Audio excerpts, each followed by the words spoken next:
स्वागत है दोस्तों आप सभी का आपके अपने YouTube channel engineering coaching centre में। हम लोग देख रहे थे क्लास 10 के फिजिक्स का प्रथम चैप्टर रिफ्लेक्शन ऑफ लाइट अर्थात प्रकाश का परावर्तन।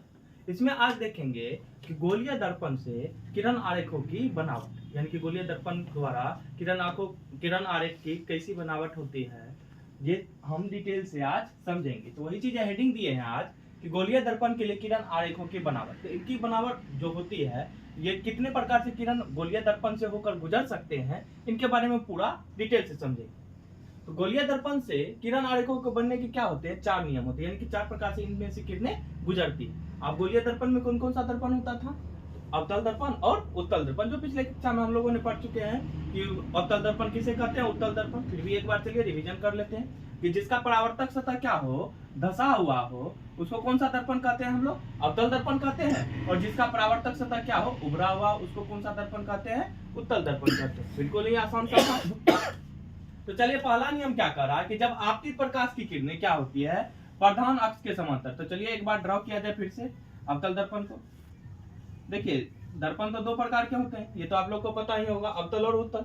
अब मान के चलिए इससे होकर प्रकाश की किरणें क्या हो रही हैं, अवतल से परावर्तन के बाद गुजर रही है।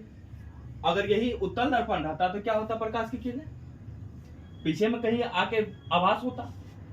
चलिए वो भी केस देख लेंगे। कह रहा है कि जब आपतित प्रकाश की किरणें प्रधान अक्ष के समांतर यानी कि जो आपतित प्रकाश की किरणें हैं वो क्या हो रही है, प्रधान अक्ष के समांतर। ये तो ये वाला एक्सेस हमारा क्या कहलाता, प्रधान अक्ष कहलाता, प्रिंसिपल एक्सेस कहलाता। और ये मिडिल वाला पॉइंट हमारा क्या कहलाता, ध्रुव कहलाता, जिसे हम लोग किससे दर्शाते थे, पी से दर्शाते थे। आप देखिए मुख्य अक्ष के समांतर जब किरण जाती है तो वो क्या कर रहा है, थ्योरी मुख्य अक्ष के समांतर भेजी जाती है तो परावर्तन के बाद अब यहाँ से क्या होगा, किरण का परावर्तन होगा। परावर्तन के बाद कहां से होकर गुजरती है, तो फोकस से होकर गुजरती है। यही आपका पहला नियम कह रहा था किरण आरेखों की बनावट में कि जब आपतित प्रकाश की किरणें कहां से गुजरती है, तो ये जो प्रधान अक्ष हमारा प्रिंसिपल एक्सेस है इसके समांतर से होकर गुजरती है।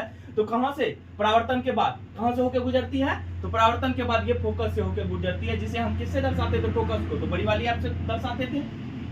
अगर यही हमारा अवतल दर्पण रहता तो इस पे अगर प्रकाश की किरणें परावर्तन करती तो क्या होता, प्रकाश की किरणें उसी माध्यम में लौट जाती। अगर विरल माध्यम से चलती हुई प्रकाश की किरणें परावर्तन करेगी तो क्या होगा, विरल माध्यम में ही लौट जाएंगी। तो ये हम कैसे दर्शाते, पीछे से दर्शाते, यानी कि हमारा जो होता पीछे मिलता, और पीछे मिलता तो यहाँ पे कुछ इस तरीके से इसमें क्या होता, प्रतीत होता। सेम केस रहता, मगर इसमें क्या लिखते हैं हम थ्योरी के रूप में कि इसमें क्या होता, प्रतीत होता, और इसमें क्या है, इसमें तो गुजर रही है, वास्तविक है।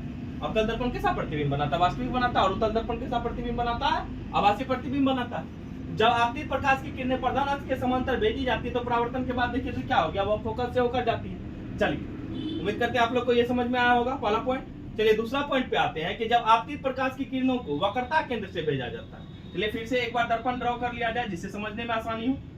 चलिए ये हमारा हो गया कौन सा दर्पण, अवतल दर्पण। ये हमारा प्रिंसिपल एक्सेस, यहाँ पे क्या आ गया, आपका ध्रुव आ गया।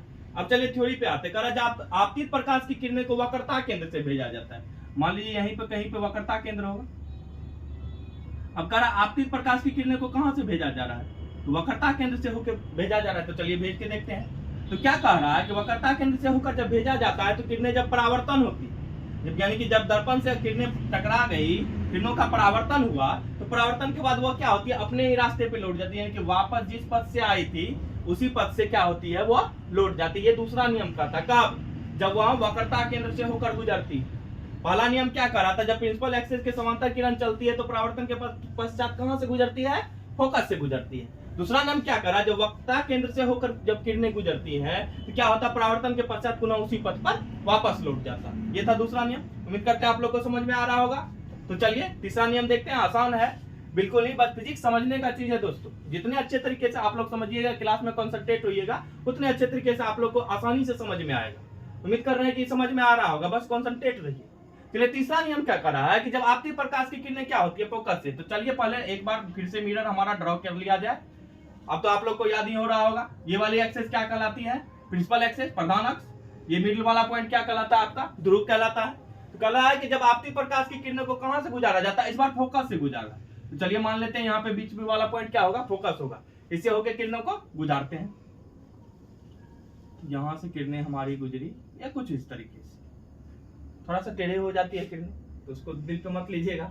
कह रहा है जब आपतित प्रकाश की किरणों को क्या होता है फोकस से भेजा जाता है तो परावर्तन के बाद यहाँ से क्या होगी, अब किरणों का क्या होगा, अगर मिरर से टकराया है किरणें तो क्या होगा, मिरर से प्रकाश की किरणों का परावर्तन होता है। तो परावर्तन के बाद क्या होती है, प्रधान अक्ष के समांतर, यानी कि ये जो हमारा प्रिंसिपल एक्सिस है इसी के समांतर कुछ इस तरीके से यहाँ से किरणें आई, यहाँ से मिरर से टकराया और क्या हुआ, प्रधान अक्ष के समांतर हो जाता है, यानी कि इसके समांतर ही किरणें टकराकर वापस प्रधान अक्ष के समांतर ही निकल जाती है।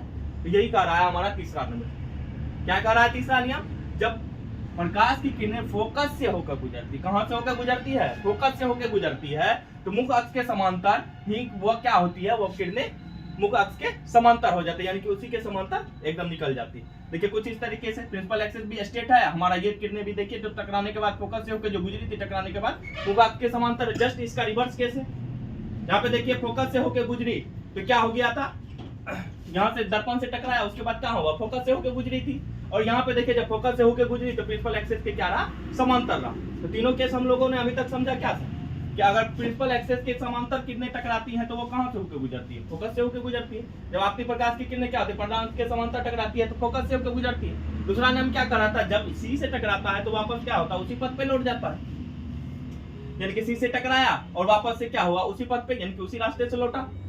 तो देख लीजिए दोनों किरण, ये क्या आपतित किरण दर्शा रहा है और ये क्या दिखा रहा है, परावर्तित किरण को दर्शा रहा है। तीसरा नियम क्या कर रहा था, जब आपतित प्रकाश की किरणों को फोकस से भेजा जाता है, इसको जब आप फोकस से भेजा जा रहा है तो क्या हो रहा है, परावर्तन के बाद वो प्रधान अक्ष के समांतर हो जाते हैं, यानी प्रिंसिपल एक्सिस के क्या हो जाता है, वो बिल्कुल समांतर हो जाता है। चलिए आते हैं अब, चलिए तीसरा केस हम लोग देखते हैं। तीसरा केस देखने से पहले क्या करते हैं, फिर से एक बार मिरर को हम लोग ड्रॉ कर लेते हैं, जिससे आप लोगों को समझने में क्या हो, आसानी हो। चलिए ये बना लिया हम प्रिंसिपल एक्सिस, ये हो गया हमारा मिडिल पॉइंट, ध्रुव। चलिए कहा क्या रहा है थ्योरी कि जब प्रकाश की किरणों को ध्रुव से भेजा जाता है, इस बार प्रकाश की किरणों को ध्रुव से भेजा जाता है, तो इस बार चलिए ध्रुव से भेज के हम लोग देख लेते हैं क्या होता है प्रकाश की किरणों का। ये गया हमारा ध्रुव से, अब ध्रुव से क्या हुआ, यहाँ से प्रकाश की किरणें जब ध्रुव पे टकराएगी तो क्या होगा, प्रकाश की किरणों का परावर्तन होगा। तो कह रहा है कि जब ध्रुव से भेजा जाता है तो आपतन कोण परावर्तन कोण के बराबर हो जाता है, यानी कि ये टकराने के बाद वापस क्या होता है, कुछ इस तरीके से लौटेगी, और ये वाला जो हमारा कोण होगा, ये वाला कोण क्या कहलाएगा, आपतन कोण, और ये वाला कोण परावर्तन के बाद बना है तो इसलिए क्या कहेंगे इसको, परावर्तन कोण। आपतन कोण को किससे दर्शाते हैं हम, आई से, इंसिडेंट एंगल। और आप लोगों ने पढ़ा ही होगा, पिछला वीडियो अगर देखे होंगे तो इसमें एकदम पूरा डिटेल से आप लोग को समझाया गया था कि प्रकाश के परावर्तन के कितने नियम होते हैं, 2 नियम होते हैं। कौन कौन, आपतित किरण, परावर्तित किरण, और आपतन बिंदु पे डाला गया अभिलंब क्या होता है, तीनों एक ही समतल में होते हैं। दूसरा नियम क्या कहता था, आपतन कोण क्या होता है, बराबर होता है परावर्तन कोण के। अर्थात कहने का अर्थ ये था कि अगर मान लीजिए इसका एंगल 45 डिग्री का होगा तो ये भी कितना का होगा, 45 डिग्री का, ये 60 का तो दूसरा भी 60 का, यानी कि दोनों का कोण आपस में क्या होगा, बराबर होगा। इसी को कहते हैं आपतन कोण बराबर परावर्तन कोण। चलिए देखते हैं थ्योरी क्या कर रहा है कि जब प्रकाश की किरणों को ध्रुव से भेजा जाता है, लेकिन ध्रुव से भेजे तो क्या हो गया, आपतन कोण परावर्तन कोण के बराबर हो जाता है, यानी कि ये वाला कोण जो होता है इस कोण के क्या हो जाता है, बराबर हो जाता है। और इसमें जो अभिलंब है हमारा, अभिलंब का काम कौन कर देता है, तो हमारा जो प्रिंसिपल एक्सिस है वो कुछ इस तरीके से काम करता है कि बिल्कुल अभिलंब की तरह काम करता है। इन दोनों का मिडिल पॉइंट क्या हो जाता है, हमारा प्रिंसिपल एक्सिस हो जाता है। वही चीज कर रहा है थ्योरी कि इसमें अभिलंब का कार्य कौन कर रहा है, हमारा प्रधान अक्ष कर रहा है। तो ये था गोलीय दर्पण के किरण आरेखों के बनने के 4 नियम। उम्मीद करते हैं इन चारों नियम को आप लोग को अच्छी तरीके से समझ में आया होगा। अगर आप लोग एक बार में वीडियो में नहीं करेंगे तो बार बार वीडियो को देखिएगा, जिससे आप लोग को अच्छी तरीके से समझ में आए। चलिए मिलते हैं नेक्स्ट क्लास में, तब तक के लिए गुड नाइट।